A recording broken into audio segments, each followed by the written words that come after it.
Hello everyone. So today I want to continue reading for you from my book, Breathing for Confidence. But before I do that, I want to say thank you to everybody who have listened and watched the videos and who've liked them.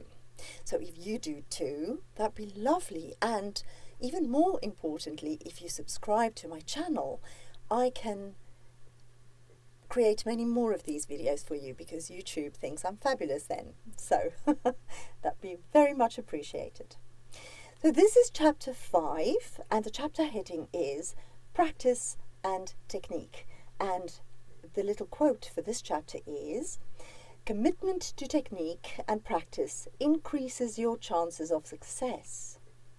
And the quote is by me, Angelina Kalahari. Jake's lesson with Anne had inspired him in more ways than he could have imagined, and he'd made copious notes after leaving her house. He had every intention of practicing the breathing exercises every day as she had instructed, but rehearsals, performances, and necessary social gatherings for industry smooching got in the way. Now, as he stood in the wings on the Apollo Theatre's enormous stage, waiting for his cue, he couldn't help castigating himself for not following through on his intentions. Bloody Vince. Why did he have to become sick now, before Jake had a proper handle on his breathing? Jake blew air through his lips and shook out his arms and legs, hoping the action would somehow remove his growing panic and restore the excitement he'd wanted to feel. Quickly, he tried the exercises Anne had given to relax the tension in his neck by turning his head first left, then right, pulling up his shoulders to his ears and dropping them. He should have done these before he warmed up his voice earlier. Now it was too little, too late. Jake knew tonight was a great and rare opportunity to be the lead for the night while Vince recovered from whatever was wrong with him. When Jake was younger, and before he'd dreamed of becoming an international singer, this would have been his ultimate dream. Standing on this stage, singing his heart out, would have been the best thing he could have imagined for himself. In his imagination, the audience had gone wild and the papers the next day had carried glowing reviews of his outstanding performance. He should be excited tonight, but the paralyzing feelings that had invaded his body during his audition for the singer, and then again when he'd auditioned for Anne, flooded his body once again. Jake put his hand on his stomach, below his navel, and tried to breathe in the way Anne had showed him. Simultaneously, he tried to flood his mind with positive images, thoughts, and words. Come on, you can do this. You've done the wicked rehearsal many times before. You've trained all your life to do this. Now you're the lead, even if it is just for the one night. But you never know where it might go. You never know who is sitting in the audience. This might lead to another job without having to go through yet another audition. Even though Jake knew all the thoughts in his head were true, his body wouldn't respond in the way he had hoped. As the music hit the introduction, where he had to move onto the stage, he swallowed and forced himself forward. He knew some performers, even famous ones, could get so nervous that they had to vomit at the side of the stage before they could go on. At least he didn't have that problem. From somewhere deep inside him, he drew the energy and the presence to make an impactful entrance as he walked on stage. Jake wanted to enjoy himself. He knew his co-stars deserved his full commitment, but he just couldn't get into the role. It was unusual for him, because he usually had no problems inhabiting music or roles. But tonight, he felt like a fraud. Everything he did seemed to happen outside of him, rather than coming authentically from inside, as he had expected. His usual stage presence and confidence were like puffs of smoke, impossible to grab hold of, and even more difficult to hold on to. It showed in his voice, and once again, Jake had to fight for control over his breathing with every phrase he sang. The low feeling in his heart and stomach made it difficult to keep up with the dancing and had a further negative effect on his ability to get control over his voice. Jake knew there was a possibility, even a strong one, that the audience wouldn't notice. There was even a possibility that his co-stars wouldn't notice either. But he felt being unable to internalize the character and the music as he'd expected to do diminished his performance. No doubt people will be comparing him unfavourably with Vince. He could just imagine their conversations, where they would confirm that Vince was a star that no one could touch, even though in his heart Jake knew he was a better singer and performer than Vince.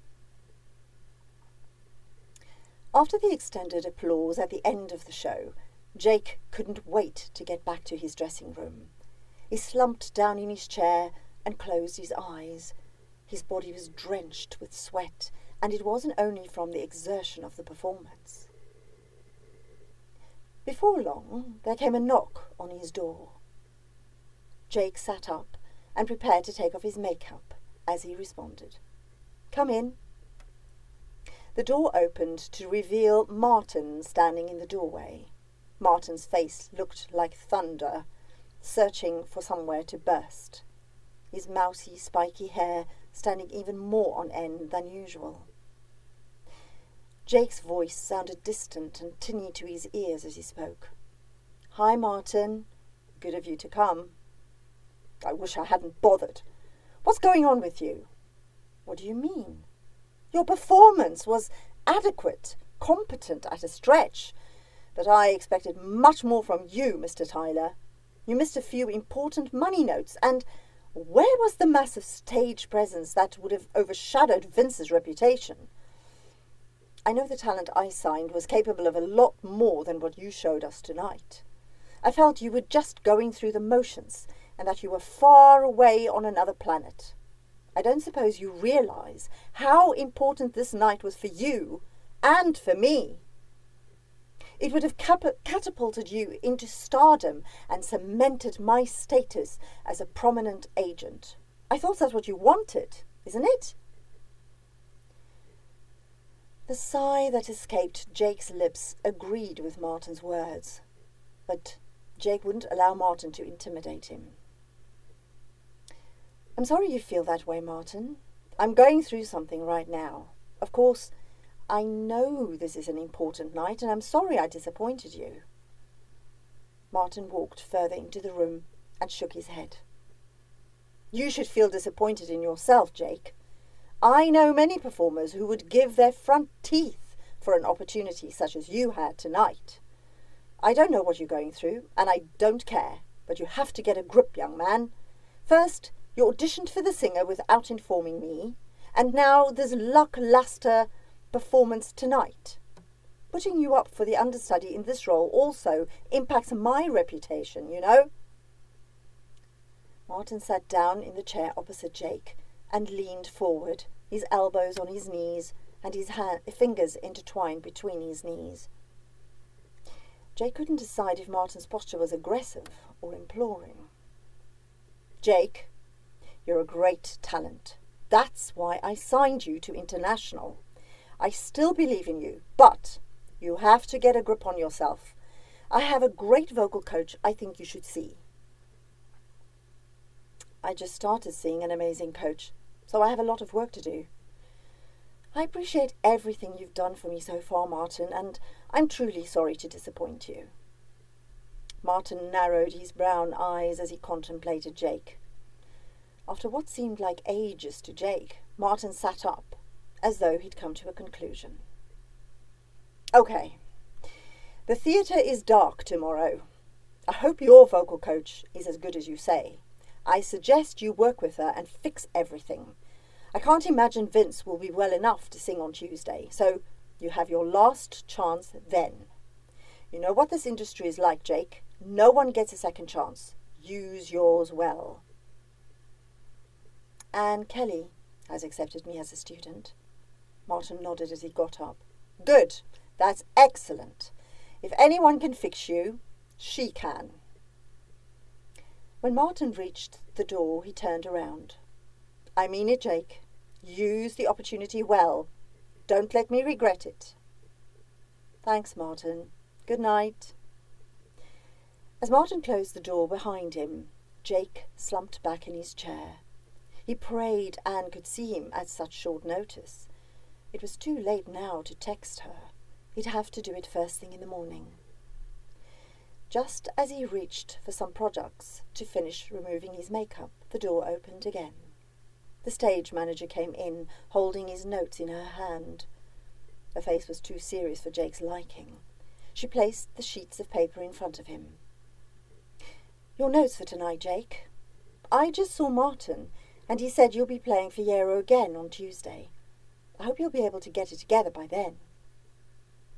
Jake couldn't help noticing that as she spoke softly, she didn't make eye contact and left as soon as she could. So he'd been wrong thinking no one else had noticed his problems on stage. Damn. Jake finished taking off his makeup, changed, grabbed his jacket and rucksack, then leaned over to collect his notes. He noticed the words were written in capital letters and in red. Until next time.